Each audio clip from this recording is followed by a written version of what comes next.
Hello friends, welcome to शिक्षक prep. तो एक बहुत अच्छी गुड न्यूज़ है फ्रेंड्स आप सभी के लिए। टीआरई 4.0 से रिलेटेड आपका जो टीआरई 4.0 है उसकी विज्ञापन की तिथि आपकी जारी हो चुकी है। सदन में शिक्षा मंत्री का बयान आ चुका है और आप जानते हैं फ्रेंड्स, अगर एक बार बयान आ जाता है तो फिर वो चीज़ होती है और अगर लोग चाहें तो उसके खिलाफ सुप्रीम कोर्ट पे भी जा सकते हैं। तो सदन में यहाँ पर टीआरई 4 की घोषणा कर दी गई है और बहुत अच्छी इन्फॉर्मेशन है। अभी मैं आपको डिटेल में दिखाऊंगी कि शिक्षा मंत्री ने उसमें क्या क्या चीज़ें बोली हैं। साथ ही साथ सप्लीमेंट्री रिजल्ट को लेकर भी उन्होंने क्लियर कर दिया है कि आपका सप्लीमेंट्री आएगा या फिर नहीं आएगा। ठीक है, और यहाँ पर हम बात करेंगे टीआरई 3 के रीकाउंसलिंग को लेकर भी, क्योंकि आपका रीशेड्यूल भी जारी हो चुका है रीकाउंसलिंग का और फाइनल जो पोस्टिंग है वो इसी महीने आपकी टीआरई 3 की हो सकती है। तो चलिए सारी इन्फॉर्मेशन को वन बाय वन डिटेल में समझते हैं। तो यहाँ पर आप देख सकते हैं ये हैं शिक्षा मंत्री। ठीक है, तो इन्होंने क्या चीज़ें सदन में बोली हैं डिटेल में यहाँ पर दे दिया गया है कि बीपीएससी टीआरई 3 में कोई सप्लीमेंट्री रिजल्ट जारी नहीं होगा। ध्यान से सुनिएगा फ्रेंड्स। सदन में शिक्षा मंत्री बोले मई में चौथे चरण का एग्जाम होगा, बची वैकेंसी इसी में जोड़ेंगे। यहाँ पर बात करी है कि आपका एग्जाम ही मई में हो जाएगा और आप में से बहुत सारे स्टूडेंट्स बोल रहे थे कि टीआरई 4 तो आएगा ही नहीं, और मैं आपको लगातार यही बोल रही थी फ्रेंड्स कि टीआरई 4 आपका आना कंफर्म है।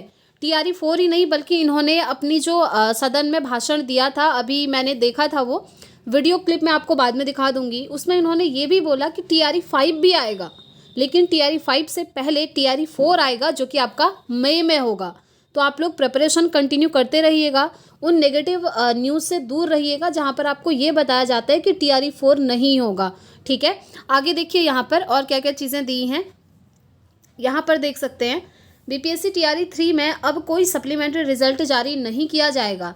ये चीज़ भी इन्होंने बोला है कि सप्लीमेंट्री जारी नहीं किया जाएगा, लेकिन फ्रेंड्स सप्लीमेंट्री जारी करना चाहिए क्योंकि वैलिड चीज़ है। देखिए मल्टीपल रिजल्ट इन्होंने दिए हुए हैं, तो जितने भी नंबर ऑफ शीट पर इन्होंने मल्टीपल रिजल्ट दिए हैं ना, एटलीस्ट उन पर तो सप्लीमेंट्री आना चाहिए ताकि अदर जो स्टूडेंट्स हैं जिनका एक नंबर से रह गया है उनका सिलेक्शन तो एटलीस्ट हो जाए। जैसे आप जानते हैं फ्रेंड्स, एक स्टूडेंट है, ठीक है, उसका सिलेक्शन सपोज करिए 3 जगह हो गया, 6 to 8 9 10 11 12। अब वो ज्वाइनिंग तो कहीं एक ही जगह करेगा और हर कोई हायर क्लासेस में प्रेफर करता है ज्वाइनिंग करना, 11 12 में वो ज्वाइनिंग कर लेगा, लेकिन 6 to 8 और 9 10th में जो 2 सीट बच गई उनका क्या, उनमें एटलीस्ट अदर स्टूडेंट्स को तो मौका मिलना चाहिए। तो यही होता है मल्टीपल रिजल्ट, इन्होंने हर जगह मल्टीपल रिजल्ट दे दिए स्टूडेंट्स के। ठीक है, आगे देखिए बजट सत्र के दौरान शिक्षा मंत्री ने सदन में इसको लेकर ये जवाब दिया है। उन्होंने कहा कि सरकार सप्लीमेंट्री रिजल्ट जारी नहीं करेगी। यहाँ पर इन्होंने सीधे सीधे ये घोषणा कर दी है फ्रेंड्स। आप वीडियो क्लिप अभी मैं आपको दिखाऊंगी, उसमें भी आप देख लीजिएगा। सीधा सीधा इन्होंने ये बोल दिया कि सप्लीमेंट्री जारी नहीं होगा और जो मल्टीपल रिजल्ट में सीट बची हुई हैं वो सारी आपकी टीआरई 4 में ऐड होंगी जो कि आपका मई में होगा। ठीक है, एक तो अच्छी न्यूज़ है जो कि आपका टीआरई 4 को लेकर है कि मई में हो जाएगा, और एक आप कह सकते हैं कि गुड न्यूज़ नहीं है सप्लीमेंट्री रिजल्ट वालों के लिए। ठीक है, शिक्षा मंत्री सुनील कुमार ने बजट सत्र के दौरान सदन में खजौली विधायक अरुण शंकर प्रसाद के सवाल पर कहा कि शिक्षक भर्ती परीक्षा के चौथे चरण यानी कि टीआरई 4 का एग्जाम मई में होगा। जो वैकेंसी बची हुई हैं वो चौथे चरण में ही जोड़ी जाएंगी, यानी कि सप्लीमेंट्री नहीं देंगे और टीआरई 4 कंफर्म है जो कि मई में होगा। ठीक है, अब यहाँ से एक चीज़ निकलकर सामने आती है फ्रेंड्स जो कि आपको समझनी होगी। टीआरई 4 में नंबर ऑफ़ वैकेंसीज़ कितनी आएंगी।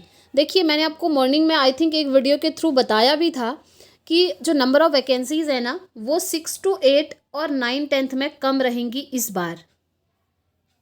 ठीक है, और सबसे ज़्यादा रहेंगी 11 12th में, और वैकेंसीज़ 1 to 5 में भी आएंगी। ठीक है, वैकेंसी आएंगी सभी लेवल पर, लेकिन जो कम वैकेंसीज़ होंगी इस बार आपकी 6 to 8 में और 9 10th में। ठीक है, और कंपटीशन इस बार अदर बीपीएससी टीआरई के ज़्यादा होगा यहाँ पर। क्यों, एक तो आप जानते हैं एनआईओएस डीएलएड को भी शामिल कर लिया गया है 1 to 5 में, वैसे ही आपका कंपटीशन बढ़ गया है। ऊपर से 6 to 8 और 9 10th में वैकेंसीज कम रहेंगी तो वैसे भी आपको ज़्यादा कंपटीशन देखने को मिलेगा। लेकिन ऐसा है कि फ्रेंड्स वैकेंसीज आनी तय हैं, तो अगर आप प्रिपरेशन कर रहे हैं ऑलरेडी तो करते रहें, क्योंकि बहुत सारे लोग कह रहे थे कि इलेक्शन हो रहे हैं इसलिए अब टीआरई 4 नहीं आएगा, अब 2026 में देखने को मिलेगा। तो ऐसा कुछ भी नहीं है, आप मई में टीआरई 4 देंगे और कुछ टाइम बाद टीआरई 5 भी आपको देखने को मिलेगा। क्योंकि देखिए आप जानते हैं इन्होंने 5 मौके की बात करी है, 5 मौके की बात करी है तो एग्ज़ाम भी तो एटलीस्ट 5 बार होगा ही। और अभी तक TRE 3 हुआ है, 3 हुए हैं, अभी 2 आपके पास और चांस हैं, ठीक है, ये बात हो गई। और सबसे ज़्यादा नंबर ऑफ़ वैकेंसीज 11th-12th में देखने को मिलेंगी। अगर आप लोग एलिजिबल होते हैं तो ज़रूर फॉर्म फिलअप करिएगा फ्रेंड्स। और देखिए ऐसा भी नहीं है कि आपका पढ़ा हुआ वेस्ट होगा, क्योंकि 2025 में आपको बहुत सारी वैकेंसीज देखने को मिलने वाली हैं। आपका KVS है, ठीक है, आपका NVS है, आपका EMRS है, आपका एटलीस्ट जो अपना सब्जेक्ट स्पेसिफिक होता है ना वो तो हर जगह काम आएगा। और नेक्स्ट आपका DSSS भी है, और एक बहुत अच्छी वैकेंसी EMRS की, एकलव्य मॉडल रेजिडेंशियल स्कूल, इसके बारे में आई थिंक आप लोग भी जानते होंगे और मैंने एक वीडियो में डिटेल में इसके बारे में डिस्कस भी किया था। तो ये वैकेंसीज़ हैं जो कि 2025 में कंफर्म है। और साथ ही साथ TRE 4 का तो आप देख ही रहे हैं, यहाँ पर इन्होंने बता दिया मई में होगा, ठीक है। तो प्रिपरेशन कंटिन्यू करते रहें। अगर आप एक एग्ज़ाम की प्रिपरेशन कर रहे हैं तो अदर जगह भी आपको बेनिफिट होगा ही होगा। बाकी अगर आपका कोई भी क्वेरी है तो आप कमेंट बॉक्स में पूछ सकते हैं। चलिए अब हम बात करते हैं TRE 3 के बारे में। जो TRE 3 का आपका रीकाउंसलिंग हो रहा है ना, उसका जो शेड्यूल जारी हुआ है, एक बार मैं आपको वो दिखा देती हूँ। यहाँ पर आप देख सकते हैं, ये आपका रीकाउंसलिंग का पूरा शेड्यूल जारी हो चुका है, ठीक है। अब ये किन का है, आप जानते ही हैं रीकाउंसलिंग किन की हो रही है, जो कि काउंसलिंग में अनुपस्थित थे या फिर जिनकी काउंसलिंग अपूर्ण रह गई है, जो डाउटफुल में डाले थे, उन सभी का दोबारा से यहाँ पर काउंसलिंग हो रहा है, जिसको हम रीकाउंसलिंग के नाम से जान रहे हैं। तो उनको ये अवसर प्रदान किया गया है और इनकी रीकाउंसलिंग कहाँ हो रही है, DRCC में हो रही है, ठीक है। यहाँ पर आप देख लीजिए, ये पूरा शेड्यूल आपको बताया गया है। प्रधान शिक्षक 1 to 5 काउंसलिंग डेट है आपका 18 मार्च। प्रधानाध्यापक 9-10th का काउंसलिंग डेट है 18 मार्च। TRE 3 विद्यालय अध्यापक का 1 to 5 का आपका काउंसलिंग का डेट है 19 मार्च। और उसके बाद TRE 3 विद्यालय अध्यापक 6 to 8 का काउंसलिंग भी आपका 19 मार्च। उसके बाद विद्यालय अध्यापक और विशेष शिक्षक 9-10th का काउंसलिंग का डेट है 20th मार्च। और TRE 3 में 11-12th वाले जो टीचर्स हैं उनका जो काउंसलिंग है वो भी 20th मार्च है। और विशिष्ट शिक्षक यानी कि जिन्होंने सक्षमता 2 परीक्षा पास करी है 1 to 12 के लिए, सभी का काउंसलिंग होना है आपका 26 मार्च को। तो इस तरीके से ये आपका शेड्यूल जारी हो चुका है। तो अपने अपने टाइम पर, अपने अपने डेट पर आप लोग अपनी काउंसलिंग ज़रूर से करवा लें, क्योंकि फ्रेंड्स इसके बाद आपको रीकाउंसलिंग का मौका नहीं मिलेगा, ठीक है। बाकी बहुत सारे स्टूडेंट्स की काउंसलिंग पहले ही कंफर्म हो चुकी है, तो अब उन सभी को ना स्कूल अलॉट कर दिया जाएगा। कभी भी ऑफिशियल नोटिस आपका आ सकता है।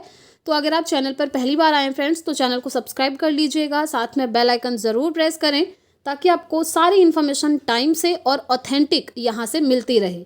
साथ में फ्रेंड्स आप जानते हैं, अगर आप BPSC TRE की प्रिपरेशन कर रहे हैं तो आपका CTET क्वालिफाई होना ज़रूरी है।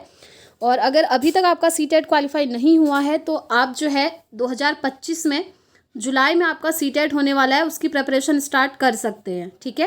क्लासेस हमारे चैनल पर चल रही हैं। तो इस वीडियो में इतना ही रखते हैं फ्रेंड्स। बाकी जो भी अपडेट आएगी आप लोगों के साथ शेयर की जाएगी। मिलते हैं नेक्स्ट वीडियो में। Thanks for watching.